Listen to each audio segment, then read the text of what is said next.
Humza Yousaf's speech at the SNP conference had a few, ringing endorsements of the sort of things that his members want to hear, but actually the sort of things that many people across the United Kingdom want to hear.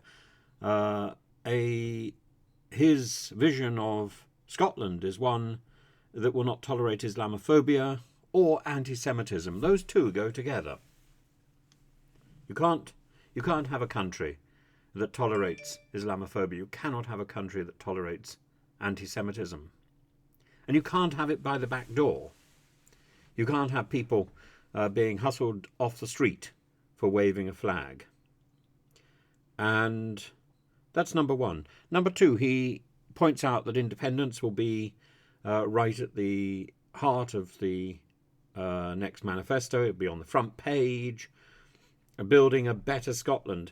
That would involve getting rid of a lot of the issues with council tax. That will involve better living standards. That will involve what he calls a well-being economy that works for the people rather than the politicians. And then there's a great joke. He says that Keir Starmer...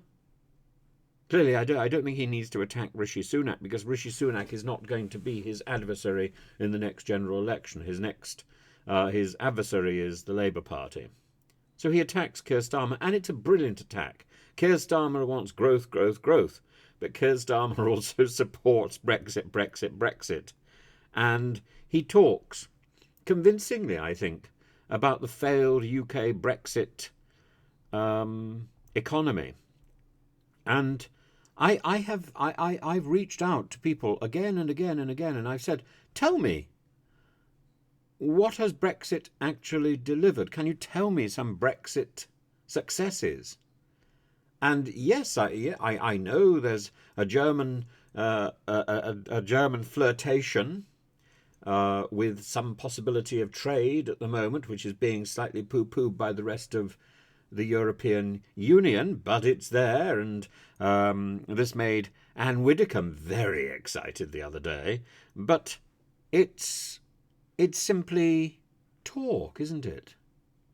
Rather like the talk of the deal with the Australian, Indonesian, all that sort of stuff. It's just talk. We haven't seen anything in reality. Have our lives got better? No. Our lives are demonstrably worse. Is our economy improving? No. The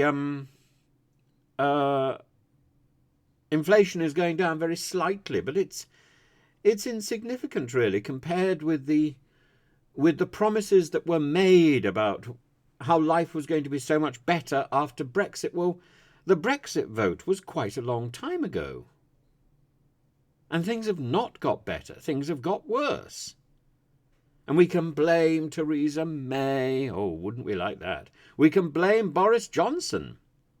Wouldn't we like that? Yes, but you know, Boris would make a much better job of international statesmanship than Rishi Sunak does.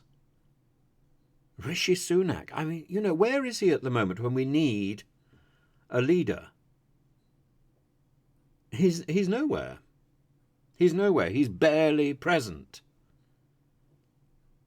And you look back and you think, well, Boris had significant faults.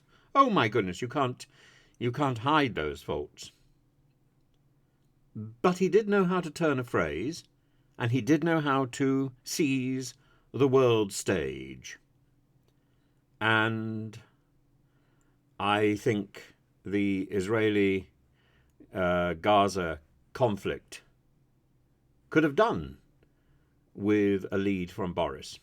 Somebody who could have said very clearly, Hamas is a terrorist organization.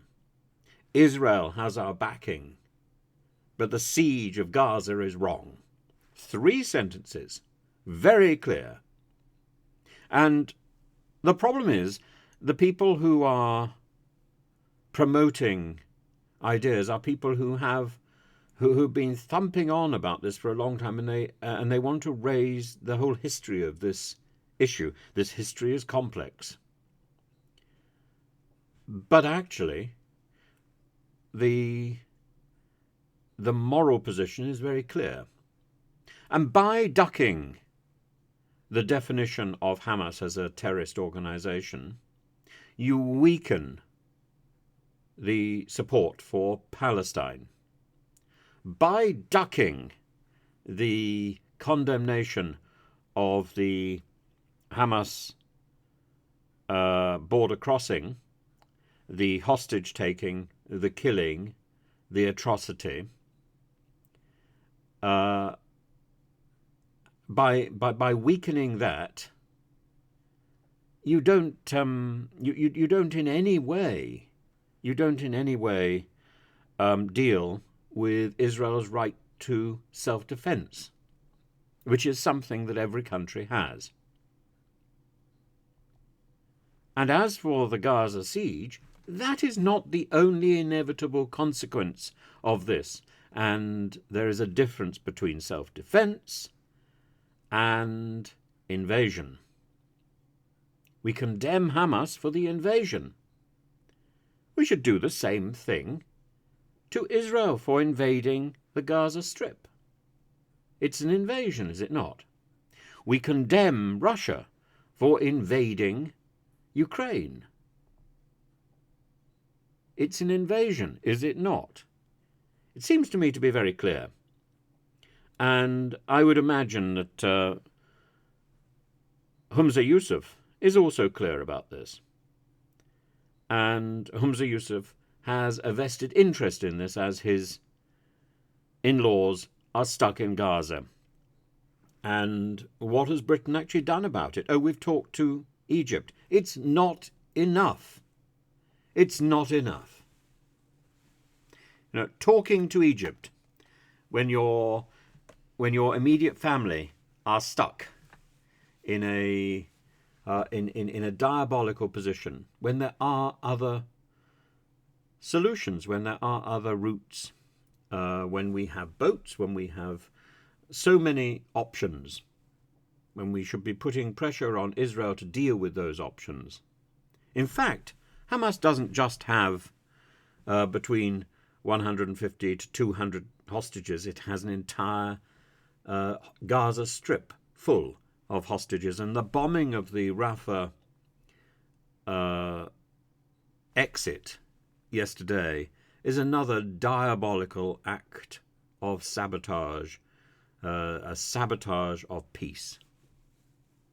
We desperately need people to speak up for the Palestinians without compromising in any way the support for Israel and the condemnation of Hamas. It's a very simple triangle of statements. Very simple.